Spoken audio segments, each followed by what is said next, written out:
Kak Ronald? Pak? Pak? Ditanyain sama istrinya, Pak. Cepat sembuh ya, nanti biar ketemu sama istrinya. Jangan dilepas, jangan dilepas. Shalom Bapak Ibu semuanya yang ada di manapun berada.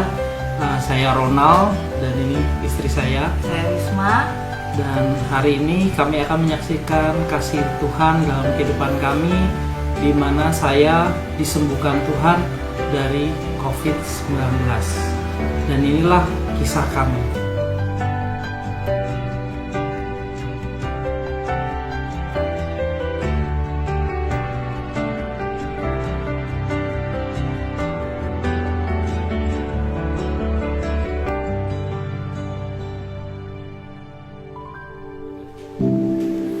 Baik, hari ini kami akan menceritakan dan lebih tepatnya lebih lengkapnya bersama istri saya yang awalnya.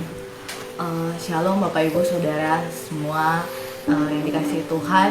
Kami tahu dalam situasi pandemi ini nggak mudah, tapi kami percaya bahwa ada perlindungan Tuhan di dalam situasi pandemi ini.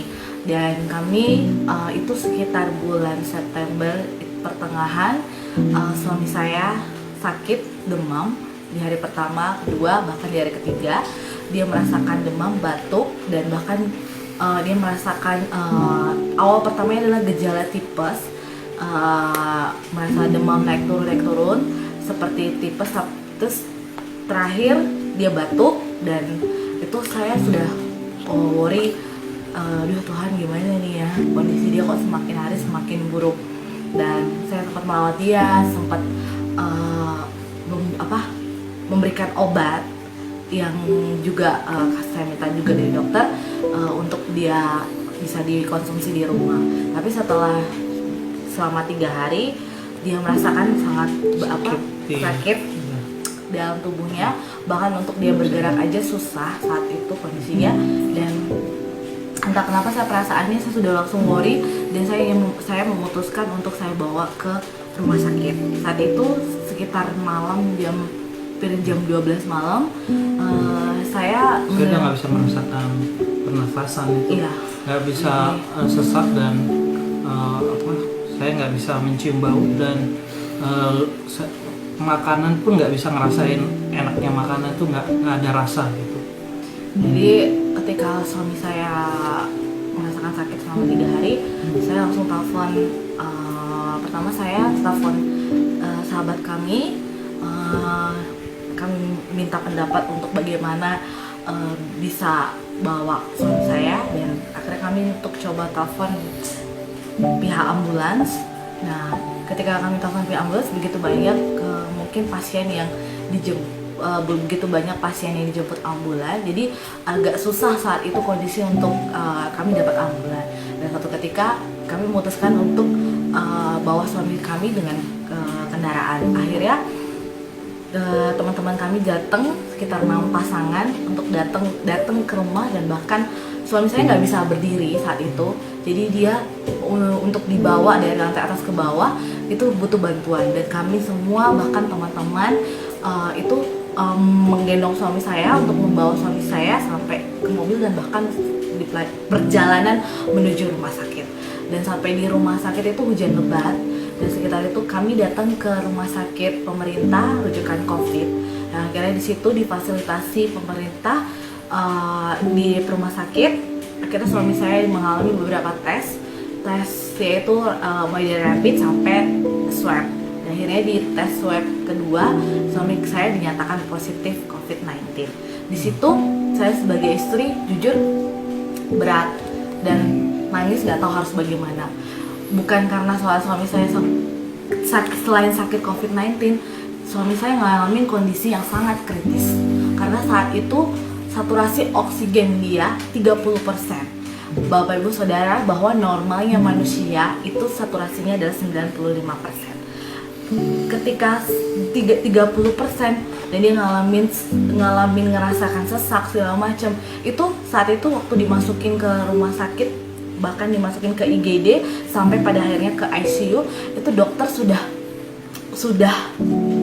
sangat, keadaan rumah sakit itu sudah sangat crowded banget, dan bahkan dokter itu sampai marah kepada saya.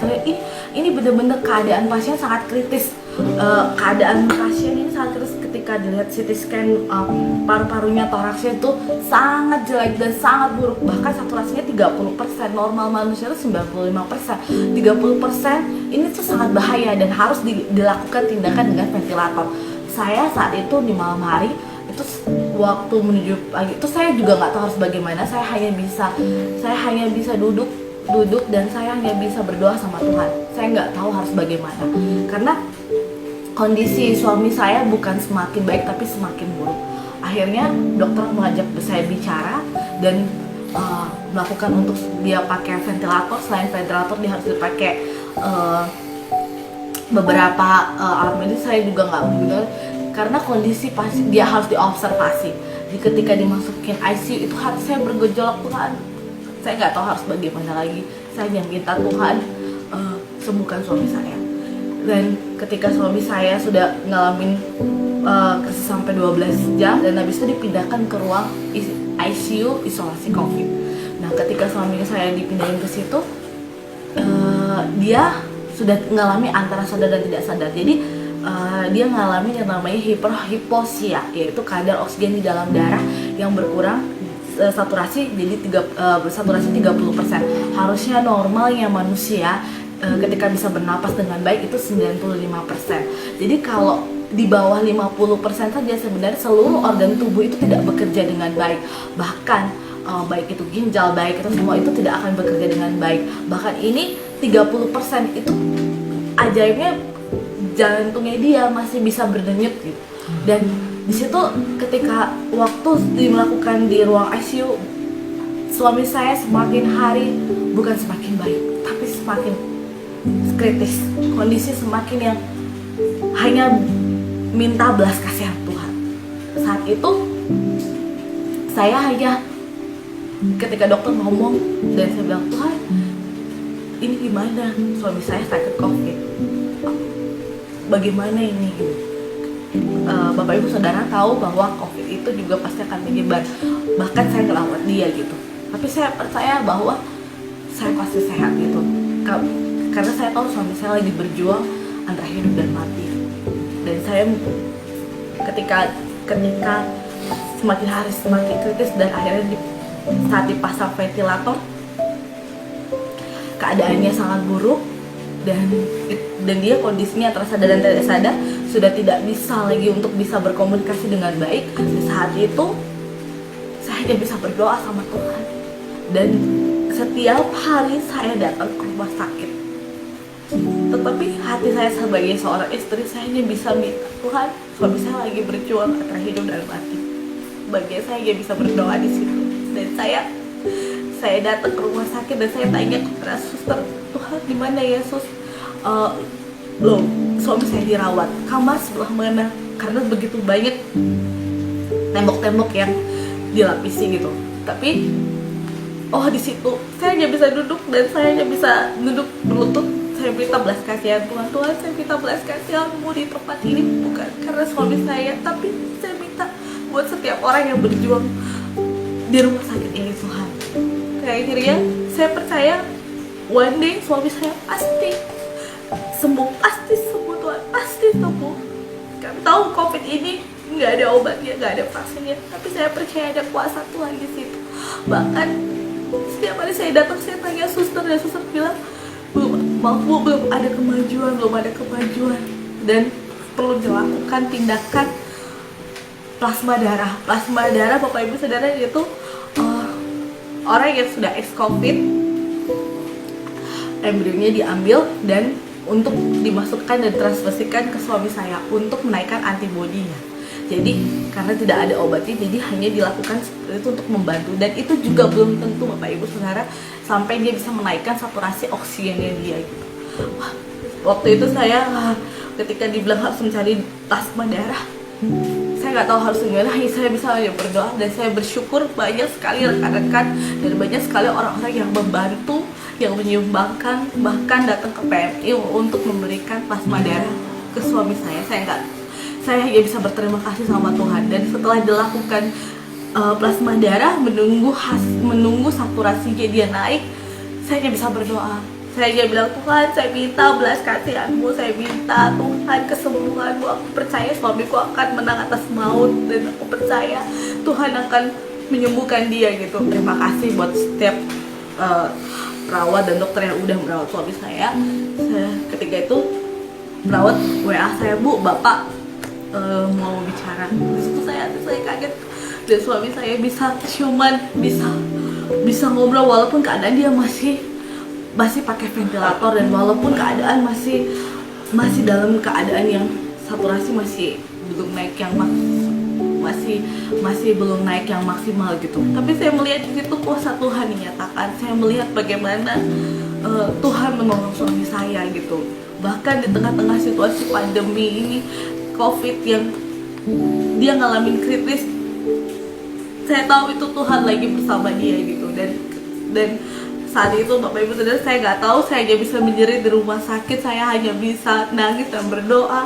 Saya begitu berterima kasih banyak sekali hamba-hamba Tuhan, semua orang, bahkan Bapak Ibu Gembala, semua hamba-hamba Tuhan yang dapat kabar suami saya sakit. Teman-teman itu banyak sekali mendoakan kami, tiap hari berdoa untuk kami. Saya hanya bisa bilang, Tuhan, thank you. Saya bisa bilang terima kasih. Saat itu saya percaya bahwa walaupun tidak ada dasar untuk berharap, saya tahu saya punya Tuhan. Dan untuk selama dia ngalamin sakit, selama dia ngalamin ini, Bapak Ibu Saudara, suami saya ngalamin perjumpaan dengan Tuhan. Jadi Bapak Ibu, saya menyaksikan kasih kebaikan Tuhan buat Bapak Ibu. Di tengah-tengah saya dalam keadaan koma, saya merasakan tubuh saya itu melayang dari atas tempat tidur. Ketika itu saya sudah berada di ruangan yang saya nggak tahu itu di ruangan ICU atau di ruangan IGD-nya, tetapi mata saya sudah terbuka dan saya melihat tubuh saya sudah terbang dari tempat tidur itu, dan saya melihat plafon ruangan itu terang, dan tiba-tiba tubuh saya naik ke atas, dan saya melihat saya melayang dan naik ke atas dan masuk dalam terangnya plafon itu. Lalu Bapak Ibu, saya tiba-tiba setelah saya masuk dari tempat itu, lalu saya tiba-tiba berada di sebuah taman yang indah sekali. Tamannya dengan ada depan itu saya kayak berada di agak dataran tinggi ya. Terus saya melihat pepohonan yang hijau yang aneh dan unik ya. Saya nggak pernah melihatnya di bumi. Dan itu ada danau kecil. Terus saya lihat ada aliran air dari langit, ada warna kebiruan, ada warna keunguan seperti aurora ya.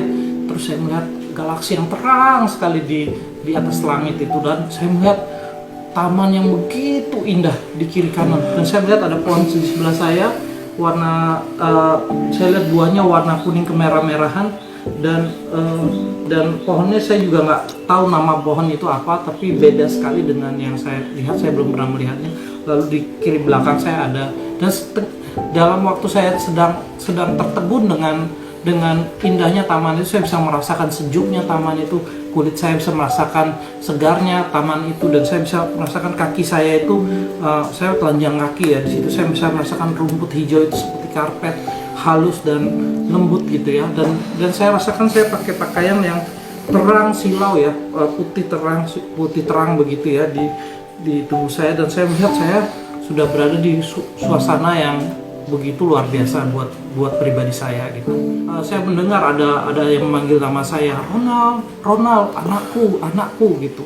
Jadi aku lihat, siapa yang manggil saya ya? Terus dari balik pohon sebelah kanan saya melihat langsung ada pribadi yang lari, badannya besar, saya cuma setengah badannya dia lari, dia mukanya terang sekali, dan matanya itu saya lihat kayak petir, terus silau terang. Dia pakai baju putih, dan terus dia pakai selendang warna merah ya, ke ininya, ke yang melilit gitu ya. Terus saya lihat dia berlari mengejar saya. Dia berlari mengejar saya. Saya lihat gini, tapi saya nggak takut. Saya merasa damai.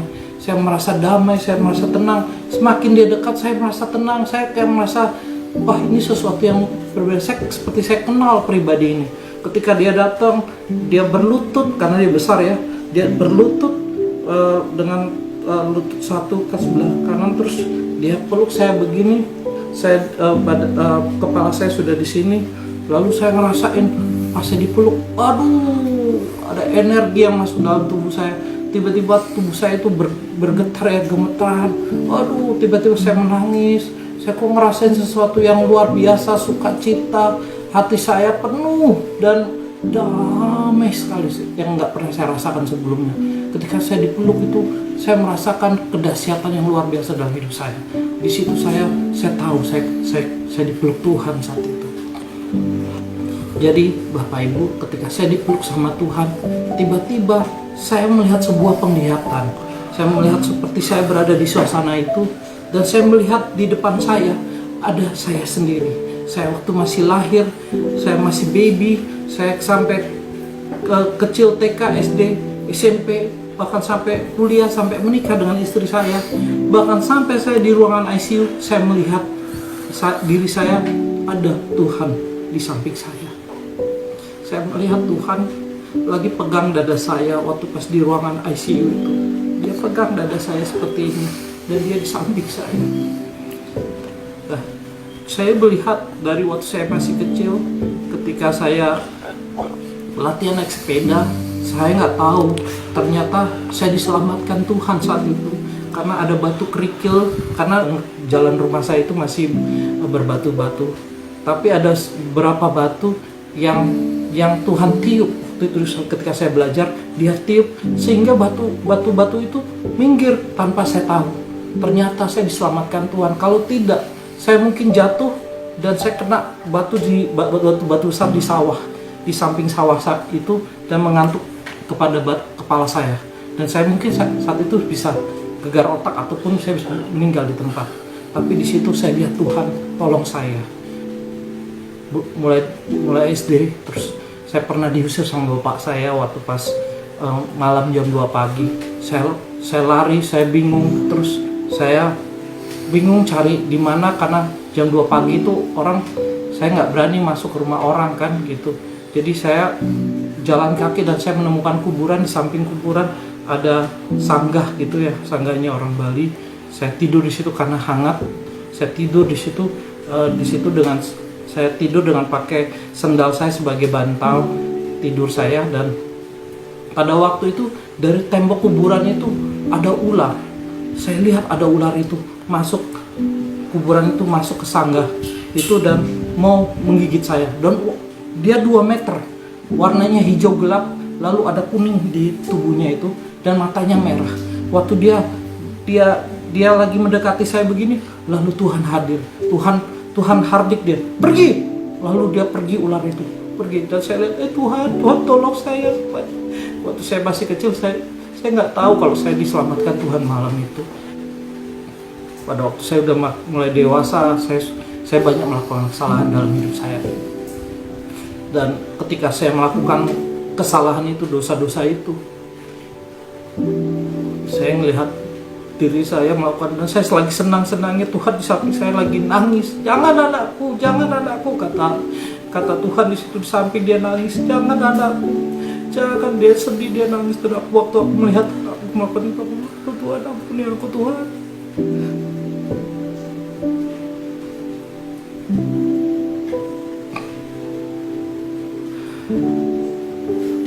Ampuni aku Tuhan Yesus, ampuni aku. Waktu itu saya malu dan saya bilang, ampuni saya Tuhan. Tapi setelah saya melakukan dosa itu, saya selalu berdoa, saya minta ampun sama Tuhan. Tuhan ampuni saya, saya bodoh, uang saya habis gara-gara ini. Tapi saya kaget ketika saya lagi berdoa gitu, saya lihat diri saya lagi berdoa begitu. Tuhan senang, dia menari di samping saya, dan dia langsung peluk dari belakang, bilang, ku ampuni kamu anakku, ku ampuni kau anakku. Iya, aku lihat Tuhan itu baik sekali kau Tuhan. banyak aku melakukan kesalahan, tapi Tuhan mengampuni aku. Dan ketika saya melihat itu, ketika saya menikah sama istri saya lihat tangannya memberkati kepala saya dan istri saya. Ketika pendeta bilang amin, lalu dia yang tertawa, dia yang bertepuk tangan, dia yang paling bahagia di ruangan itu, dia yang bahagia di situ. Saya lihat, Tuhan kau baik banget, kau memberkati aku waktu menikah. Lalu aku bilang, bersyukur aku punya Tuhan seperti engkau. Ketika saya melihat itu, saya bersyukur. Nggak lama kemudian Tuhan ngomong sama saya. Tuhan ngomong sama saya, Akulah Tuhan yang menciptakan langit dan bumi. Akulah Tuhan yang memberikan sinar pada matahari, bulan, dan bintang. Akulah Tuhan yang menciptakan segala makhluk. Akulah Tuhan yang mengasihimu, Ronald, seperti biji mataku sendiri. Katanya Tuhan itu. Ketika dia ngomong itu, Bapak Ibu Saudara, saya nangis. Saya bilang, tiba-tiba roh saya ngomong begini, saya ngomong gini. Mulut saya tiba-tiba saya tidak ngomong Tuhan Yesus, saya tidak ngomong Tuhan, tidak ngomong Allah, Elohim, Yahweh, saya nggak ngomong itu. Roh saya ngomong, iya Bapak, iya Bapak, aku percaya. Saya bilang gitu. Ternyata panggilan dia di sana Bapak, Abah Bapak. Ronald, kesempatan adalah hak istimewa. Dan hidup dan mati manusia ada di tanganku. Aku banyak memberikan kesempatan untuk orang hidup, untuk mengenal siapa aku. Aku yang disebut orang Yesus Kristus. Akulah yang disebut orang juru selamat. Akulah jalan terang dan hidup. Akulah dia. Aku juga memberikan kesempatan kepada anak-anak untuk percaya. Dan aku memberi satu kesempatan dalam hidup mereka, yaitu doa. Karena disitulah aku mendengar dan menjawab, kata Bapak di situ. Lalu aku, oh iya Bapak, terima kasih Bapak. Saya bilang begitu. Nah Ronald, kamu jangan sombong. Ketika kamu sombong dalam hidup kamu gak akan bisa mendengar suaraku. Ketika kamu rendah hati dalam firman-Ku, kamu sebesar apapun dentuman ledakan masalah dalam hidup kamu akan mengerti rencanaku, kamu akan mengerti jalan-jalanku, kata Bapak begitu. Langsung ketika Bapak ngomong itu, aku langsung itu, makasih Bapak, kau mengasihi aku Bapak, terima kasih Bapak, saya bilang begitu. Lalu dia bilang, Ronald, anakku, makan ya, ini ada makan. Jadi di samping itu ada pohon buah, di sebelah kanan saya disuruh makan. Pas saya petik buah itu, warnanya merah kayak setengah kendi, saya petik gini, langsung saya petik pucuknya gini. Dari pucuknya yang saya petik itu muncul buah baru lagi, gitu. Wih, saya langsung kaget, saya terkejut. Wih, ini pohon kok tumbuh buah baru lagi ketika saya petik. Lalu saya makan Bapak Ibu buah itu.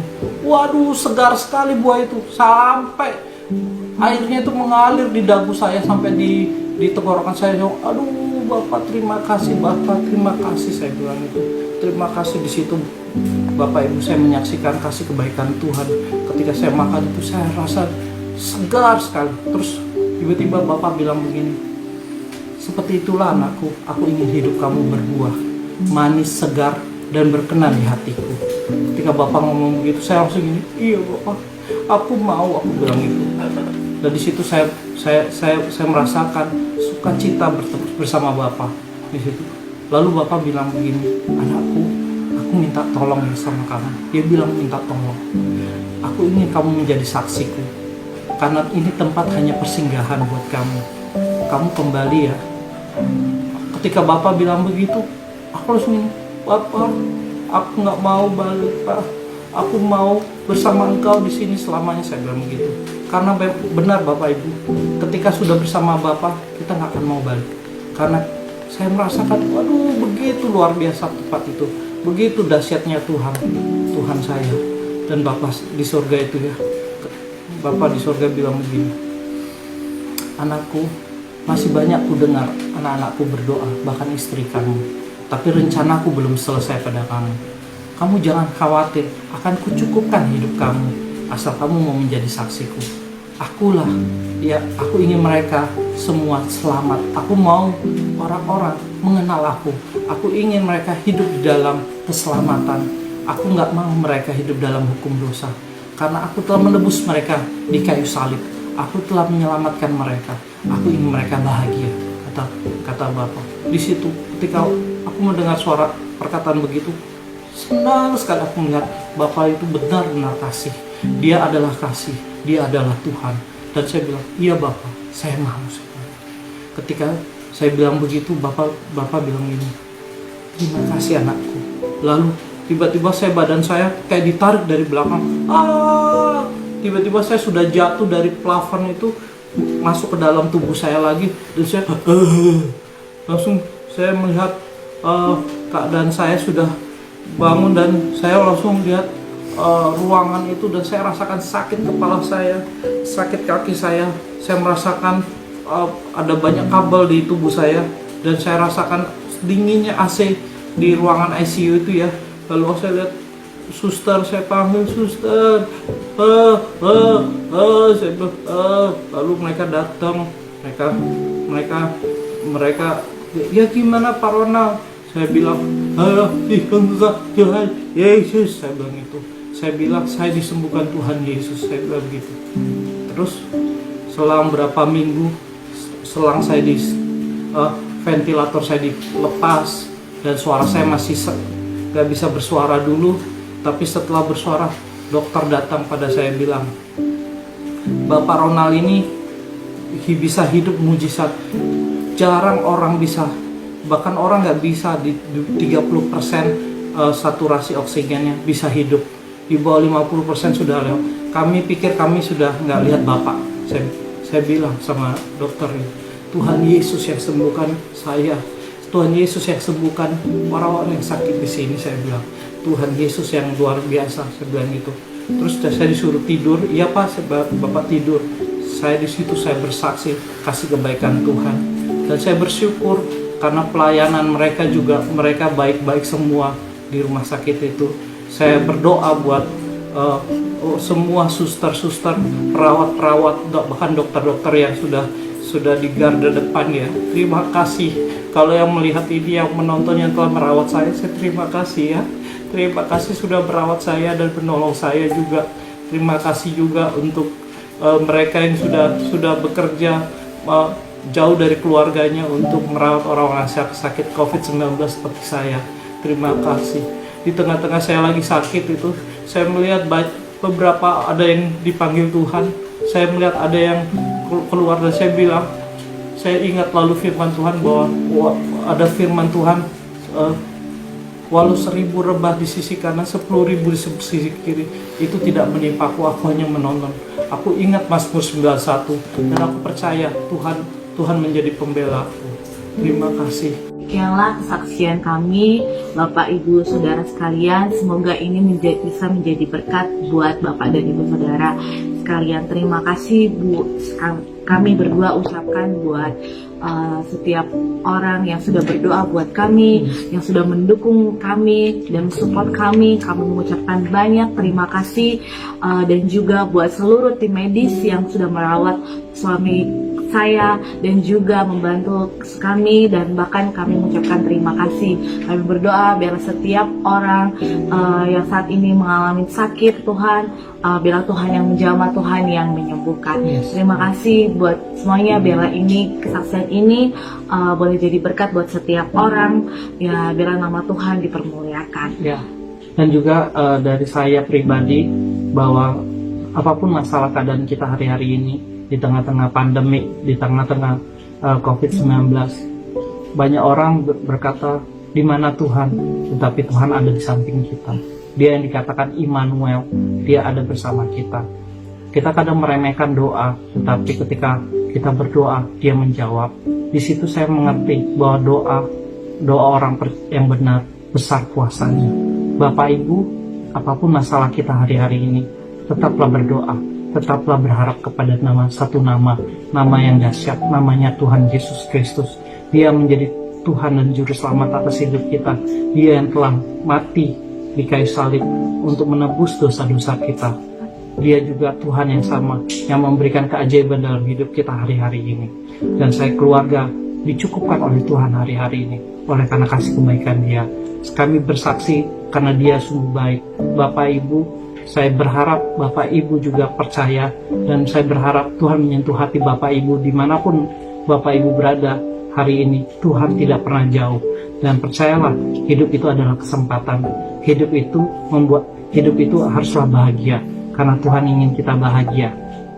Sayangku. Aduh, puji Tuhan udah keluar. Katakan haleluya. Haleluya, Tuhan Yesus baik. Tuhan Yesus baik. Hei, semangat sayang.